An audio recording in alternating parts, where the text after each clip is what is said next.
नमस्ते दोस्तों, मैं इष्ट ज्योति आज की बात में आप सबका स्वागत करती हूँ। आइए आज की बात कर लेते हैं। आज बड़ा ही शुभ दिन है। आज रविवार का दिन है। रविवार में रवि की उजाड़ लेने के लिए आपको अर्घ देना है। और अब तो खर मास भी शुरू हो गया है। सूर्य की संक्रांति हमने कल मनाई थी। तो खर मास को खर मास क्यों कहा जाता है इसे, वो मैं कृष्ण कथा में बताऊंगी। आज पंचमी तिथि आज शाम 5:34 तक रहेगी। आज रात 12:35 तक हर्षल योग रहेगा। इस योग में किए गए कार्यों में खुशी प्रदान करते हैं, जैसे नाम है हर्षल, खुशी प्रदान करते हैं। और धनिष्ठा नक्षत्र है जिसका स्वामी मंगल है और इसका संबंध शमी के पेड़ से बताया गया है। तो इसमें जन्मे हुए लोग शमी के पेड़ की पूजा करें और उसे किसी प्रकार का नुकसान नहीं पहुंचाएं।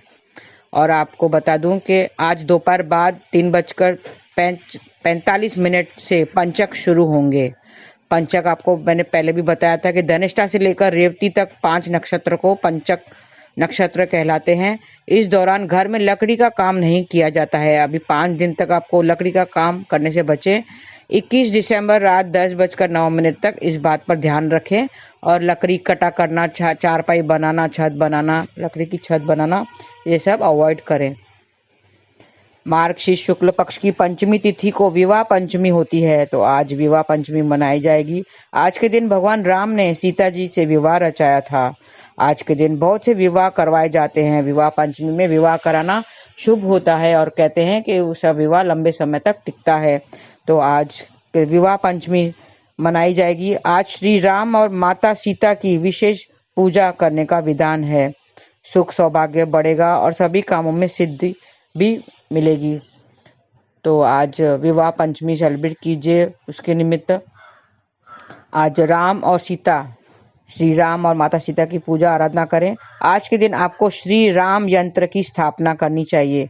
आपके जीवन सुनिश्चित करने के लिए, सफल करने के लिए मैं थोड़े से उपाय बता देती हूँ। जीवन को सफल करने के लिए आज श्री राम यंत्र को स्थापित करना है। एक भोजपत्र से, अनार की कलम से यंत्र बनाए जाते हैं। अगर आपको वो सब नहीं है तो सफेद कागज पर लाल स्केच पेन से यंत्र बना सकते हैं।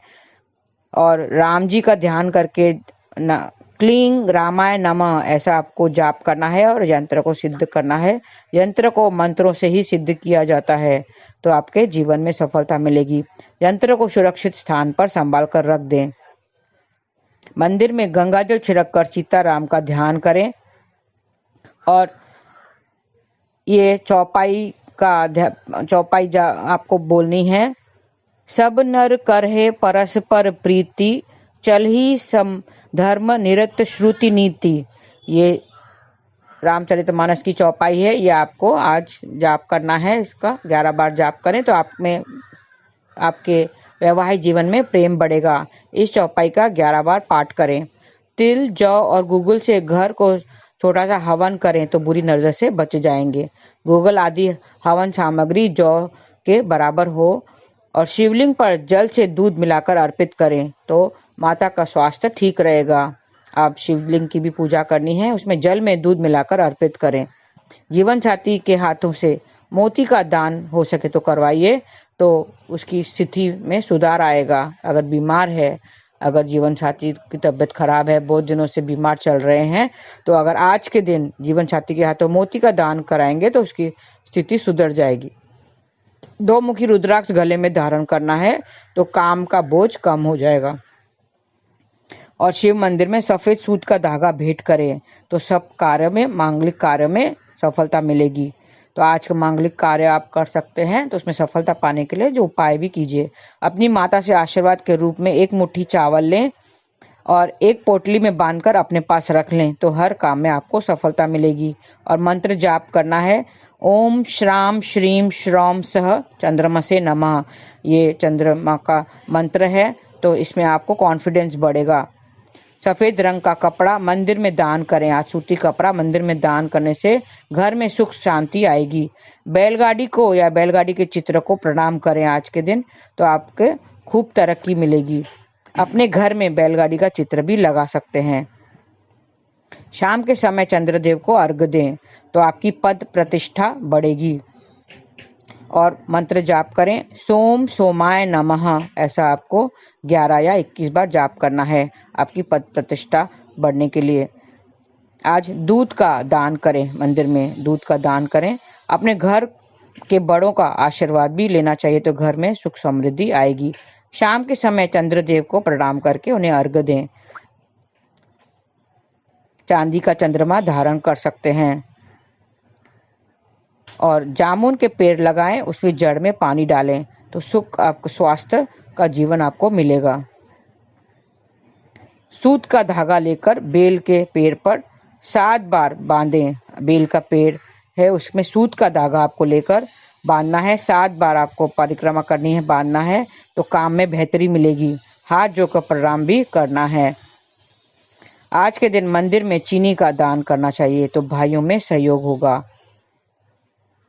चॉकलेटी रंग की शर्ट बड़े भाई को गिफ्ट करने से आपकी मेहनत से आपका भाग्य बनेगा। आप बहुत मेहनत करते हैं, आपको सफलता नहीं मिलती है, ये उपाय करने से आपके भाग्य सुधरेगा, भाग्य आपका मेहनत से भाग्य साथ देगा।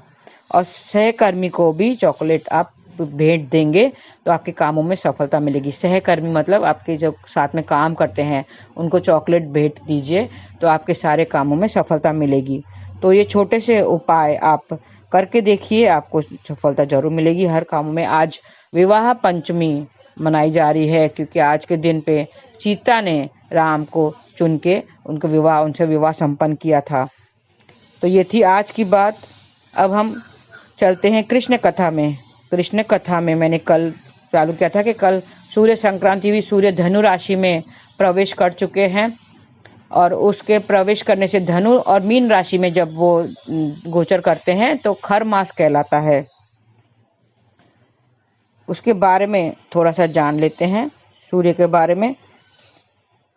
16 दिसंबर को धनु संक्रांति से खर मास शुरू हो रहे हैं, जिससे समापन मकर संक्रांति पर 15 जनवरी को होगा। खर मास की अवधि 1 महीने की होती है। शास्त्रों से अनुसार ये बेहद शुभ महीना माना जाता है। इसके लिए इस दौरान सभी मांगलिक कार्य, ये अशुभ महीना माना जाता है, इसके लिए इस दौरान कोई भी मांगलिक कार्य नहीं किया जाता है। खर मास क्यों लगते हैं और इसे अशुभ क्यों माना जाता है, आइए इसके पीछे जो कथा है वो जान लेते हैं। जब सूर्य गुरु की राशि या धनु या मीन राशि में होते हैं तो उस काल को गुरुआदित्य कहा जाता है। गुरु आदित्य कहा जाता है, जो शुभ कामों के लिए वर्जित है। इसके पीछे पौराणिक कथा के अनुसार सूर्य देव सदा अपने 7 घोड़ों पर सवार होकर गतिमान रहते हैं। सूर्य देव कभी रुकते नहीं हैं, वह निरंतर ब्रह्मांड की परिक्रमा करते लगते हैं। यही वजह है कि समस्त प्रकृति गतिशील रहती है। धर्म ग्रंथ के अनुसार सूर्य क्षण भर के लिए भी रुक नहीं सकते, क्योंकि अगर वह गतिहीन हो गए तो हमारे जनजीवन उथल पुथल हो जाएगा। तो कथा के अनुसार एक बार सूर्य अपने रथ पर सृष्टि की परिक्रमा लगा रहे थे। हेमंत ऋतु में उनके घोड़े थक गए। पानी की तलाश में वह एक तालाब किनारे रुक गए, लेकिन सूर्य देव का गतिमान रहना जरूरी था, नहीं तो संसार में संकट आ जाता। ऐसे में उन्होंने तालाब किनारे खड़े 2 खर यानी गधे को अपने रथ में जोड़ लिया और दोबारा परिक्रमा के लिए चल दिए। जब रथ में गधों को जोड़ा गया तो रथ की गति काफी धीमी हो गई, लेकिन जैसे जैसे करके 1 मास का चक्र पूरा हुआ और इस दौरान सूर्य देवता के घोड़ों ने आराम से विश्राम कर लिया। कहा जाता है कि इन महीना पूरा होने के बाद सूर्य देव ने दोबारा अपने घोड़ों को रथ में लगा लिया, और अब यही क्रम पूरे साल भर चलता रहता है, और इसी समय को खर मास कहा जाता है, क्योंकि उन्हें खर से उन्होंने सवारी की थी, परिक्रमा की थी, तो इसके लिए उसको खर मास कहा जाता है। ज्योतिष शास्त्र के अनुसार मांगलिक कार्य, शादी, विवाह, मुंडन, गृह प्रवेश आदि काम बृहस्पति की शुभ स्थिति पर विचार किए जाते हैं और होते हैं, उनकी शुभ स्थिति पर होते हैं। लेकिन सूर्य देव जब बृहस्पति की राशि में धनु या मीन में प्रवेश करते हैं तो बृहस्पति का प्रभाव कम हो जाता है, मतलब वो अस्त हो जाता है। वहीं सूर्य की गति भी धीमी होती है। यही वजह है कि खर मास में शुभ कार्य पर रोक लग जाती है और सारे काम धीमे हो जाते हैं।